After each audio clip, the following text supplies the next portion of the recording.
What's going on, everyone? Welcome back to another video. Today I got a great video for y'all because I'm going to be predicting the 2025 MLB season like I did back in October, where I'm going to be predicting the awards and the divisions. So without further ado, let's get into this video.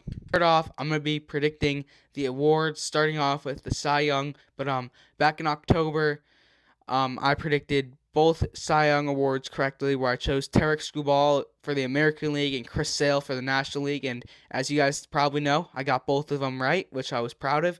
So I'm going to see if I can do the same thing again this year and hopefully get both the MVP right and both of the Rookie of the Years correct. So let's start off by predicting the American League Cy Young. So for the American League Cy Young last year, as I predicted correctly, was Tarek Skubal, the Detroit Tigers. He's a contender to win it again this year, but I'm going to be choosing someone different. You know, he was great last year despite not being on the best team, and he's been traded this offseason, and you guys can already sense who it is. And I'm not being biased. If he was still on the White Sox or if he was traded to another team, I would still choose him. My 2025 American League Cy Young Award prediction is Garrett Crochet of my Boston Red Sox. Garrett Crochet was a top pitcher last year, and this offseason he got traded to the Red Sox, and he's going to be better this year with a better team around him, more wins, and a lower ERA, so that's why I think he should win Cy Young. Now that we're done with the American League Cy Young winner, I'm going to be choosing the National League Cy Young winner. Last year was Chris Sale, the Atlanta Braves. I'll be choosing someone different this year instead of Chris Sale. A lot of good pitchers in the National League. Corbin Burns just went to the Diamondback, so he could have a shot at winning it.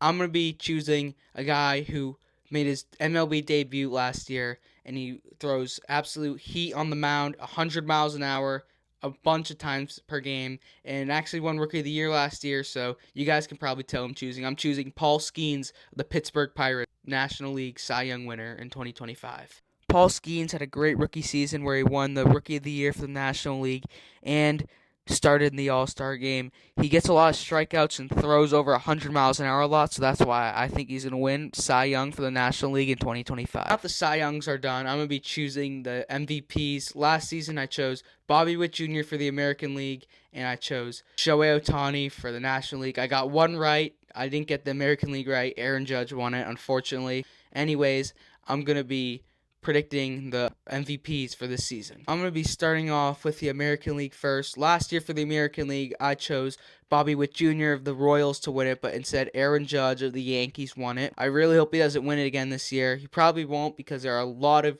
good players that could win, like Gunnar Henderson, Jarren Duran, Bobby Witt Jr., and a lot more. So I'm going to be choosing the same guy I went with last year, Bobby Witt Jr., the Kansas City Royals, to win the American League MVP. Bobby Witt Jr. was great last season by help leading the Royals to the playoffs and being an MVP candidate. Unfortunately, he lost to Aaron Judge, but he can do it all, and I think he's going to win American League MVP this season. With the American League MVP done, I'm going to be choosing the National League MVP. And last year, my prediction was correct where I chose Shohei Ohtani, and Shohei Ohtani had a great season last year, hitting 50 home runs and stealing 50 bases, so that was a legendary season for him. And I think he has a shot at winning it again this year. I don't really see him winning 3 years in a row, so I'm going to be choosing someone different. So my 2025 National League MVP is going to be Juan Soto of the New York Mets. Juan Soto has been an MVP contender almost every season of his career so far, and this season, with a good performance in spring training so far, I think this is the season where he's going to take home the National League MVP. For my first Rookie of the Year prediction for the American League, I'm going to be choosing a guy who's been the number one prospect in baseball for a while, and you guys are going to say I'm being biased, but I think a lot of you can agree. He's probably going to be making his MLB debut this year.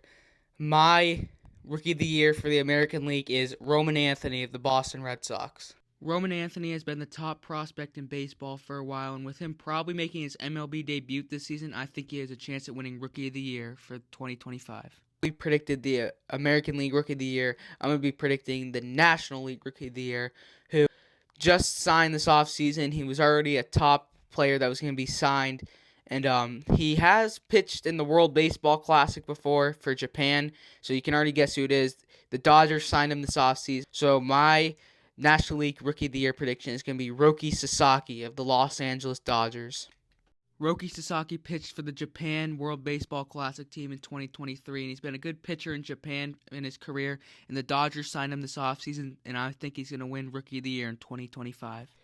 Now with all the awards done, I'm going to be predicting the divisions for the MLB this year. There are 6 divisions across 2 leagues. They've got East, Central, and West. So I'm going to be starting off with the American League, and I'm going to be starting off with the American League East for divisions. Starting off, we've got the American League East. The American League East is always a competitive division. It's really unpredictable. So today I'm going to be basing today's prediction off of players that arrived, players that left, some players got injured, and that's really what's going to be deciding my predictions. So in 5th for the American League East, I'm going to be choosing the Blue Jays. The Blue Jays weren't good last year, and I doubt they're going to be good this year. And Vladimir Guerrero Jr. isn't going to be in Toronto for much longer because he wants out, and he's got one more year left on his contract, so it's either going to trade him at the trade deadline or they're just going to let him go and let him sign with someone else in next offseason.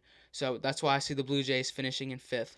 Up next, we've got 4th place in the American League East, and I see the Rays doing that because the Rays, they don't spend a lot of money, and it wasn't really a big deal for them because they had a lot of good seasons in the past few years, but this season was their worst season in a while. Even though they weren't that bad, they were barely under 500, but they don't spend enough money, and at the last trade deadline, they traded away some of their best players, and they did get Christopher Morel, but it's going to take more than one player to make the Rays good.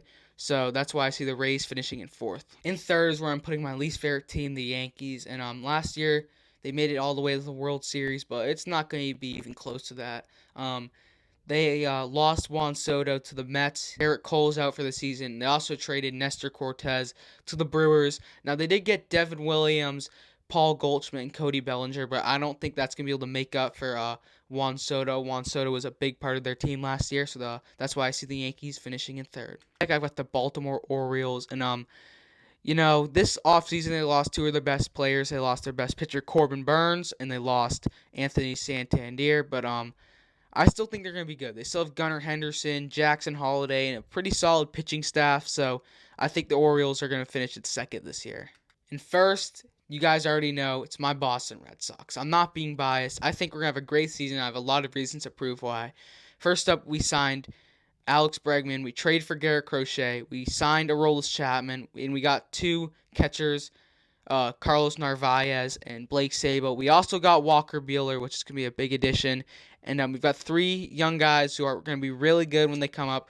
Roman Anthony, Marcelo Mayer, and Christian Campbell. They've been doing great in spring training. The other day, actually, all 3 of them homered in the same game, which was pretty cool. But those are my predictions for the American League East. The next division I'm going to be predicting is the American League Central.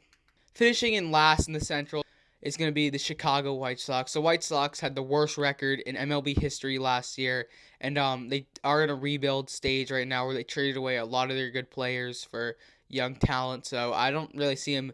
I see them improving, but I don't really see them getting much better than they were last year. So that's why I have the White Sox in 5th. I think 4th in the American League Central. This was hard to come up with because all the rest of the 4 teams really all are really good in the American League Central, but I'm going to be choosing the Royals. The Royals were finished 2nd in the division last year. The other teams are going to be getting better, like the Tigers, who finished 3rd. The Twins are going to be getting better, who finished 4th last year. And the Guardians, I don't know what they're going to be doing. You'll hear in a minute, but I think the Royals, they're going to be finishing 4th. They still could make the playoffs. It'd be extremely rare for 4 teams in a division to make the playoffs, but that's why I'm putting the Royals in 4th. 3rd, I'm going to be going with the Tigers. The Tigers barely made the playoffs last year. In August, they had a very, very low chance of making the playoffs, but they went on an insane run, making it to the playoffs and losing to the Guardians in 5 games in the divisional series and beating the Astros in the wild card series. But I still think they're going to make the playoffs this year. I think they're going to be a solid team, and that's why I see the Tigers finishing in 3rd. In 2nd in the Central, I've got the Guardians. The Guardians basically have the same roster that they had last year, except that they lost one of their best players, Josh Naylor. But I still think they're going to be a solid team, have a solid roster, and that's who I see finishing 2nd in the AL Central. And 1st, I see the Twins. The Twins didn't make the playoffs last year, and they finished in 4th, but I think they're really going to improve. Made a couple of plays that cost them the playoffs at the end of the season, but if they don't make those plays, they can be a good team, and yeah, that's who I see finishing in 1st for the AL Central. I've got the AL Central taken care of. I'm going to move on to the AL West, which is always a competitive division. Last year, it was won by the Astros, who made an insane midseason comeback, and this is who I think is going to win the division this year. In last for the AL West, I see the A's. The A's are just not a good team right now. They're moving. They just played their last year in the Coliseum, and otherwise they're just not playing well. They didn't really make any big signings this offseason. They have a few good players like Brent Rooker, Mason Miller, but otherwise they're just not doing too good. In fourth, I see the Angels landing in fourth because they had like a decent offseason, but they didn't get really anyone good. I'd say the best player they got was Jorge Soler, but otherwise, I don't really see them moving from the position they've been in the past few years. So fourth is where I'm putting the Angels. For third, I've got the Mariners. I don't really see the Mariners moving from the position they've been in the past few years. They didn't really make any signings this offseason that were big, so I think they just got the same team mostly from last year. Obviously, last year they got Randy Arozarena and Justin Turner at the trade deadline to make their team better, but yeah, I see them at third. I think they could still be a decent team. You never know, though. That's just my prediction for third. Coming in at second, I've got the Rangers. The Rangers struggled last year despite winning the World Series the year before with injury, but they didn't really make any big signings this offseason. The Rangers were still a decent team last year, but I see them finishing in second in the West this year. First, got the Astros. The Astros lost one of their best players this offseason, Kyle Tucker, but they did get Christian Walker from the Diamondbacks, so I think the Astros could win first, but really the division, aside from the Angels and Athletics, any of those last three teams I named could win the division. That's my prediction for the American League West. On to the National League. We're done with the American League division predictions. I'm going to be doing the National League division predictions, starting with the National League East. And in fifth, I see the Miami Marlins. The Marlins just are not a good team in general. They don't spend a lot of money, and last season at the trade deadline, they traded away Jazz Chisholm to the Yankees, so I don't see them getting any better. They didn't really do anything this offseason, so that's why I see the Marlins going in fifth. Fourth in the East, I've got the Washington Nationals. The Nationals, like the Marlins, just aren't getting any better. They haven't made the playoffs since they won the World Series in 2019, and James Wood made his MLB debut last year. He's looked like he's going to be pretty good, but otherwise, I don't see much hope for the Nationals. I don't know what they're doing, but they did not have a good offseason either, so that's why I see them in fourth. This prediction right here is going to surprise you, but I see the Phillies finishing in third. The Phillies had an early elimination upset to the Mets last year in the playoffs, and they are a good team, but like their division's really competitive. So I see the Phillies. I still think they're gonna make the playoffs, but I see the Phillies finishing in third, and it's gonna be a close finish between them and whoever I pick next. Second, finishing close to the Phillies, I have the New York Mets. The Mets had a good offseason, signing Juan Soto, which was one of the biggest moves in MLB history. He's got the biggest contract in MLB history, I'm pretty sure, and they were still really good last year without Soto, having a crazy playoff run, taking down the Brewers, taking down the Phillies, and then losing to the Dodgers in the championship series. And I think they're going to be even better this season. So that's why I see the Mets finishing in second. First, I've got the Atlanta Braves. They barely made the playoffs last year, and they didn't go far in the playoffs. But with Acuna coming back from his injury, I think that they're going to be back to the way they used to be in 2023, where they were first in the entire National League. And now they have Chris Sale, which they didn't have part of that team in 2023. So I think the Braves are finishing in first. It's a competitive National League East. So that's my prediction for the National League East. The next division for the National League I'm going to be predicting is the National League Central. Fifth for the National League Central, I've got the Pirates. I mean, they do have Paul Skeens, who makes them a little better. Pirates still aren't that good of a team, and that's why I see them in fifth. And fourth in the National League Central, I've got the Cardinals. The Cardinals are probably going to be trading away Nolan Arenado at the trade deadline, and I was surprised that they didn't trade him away this offseason.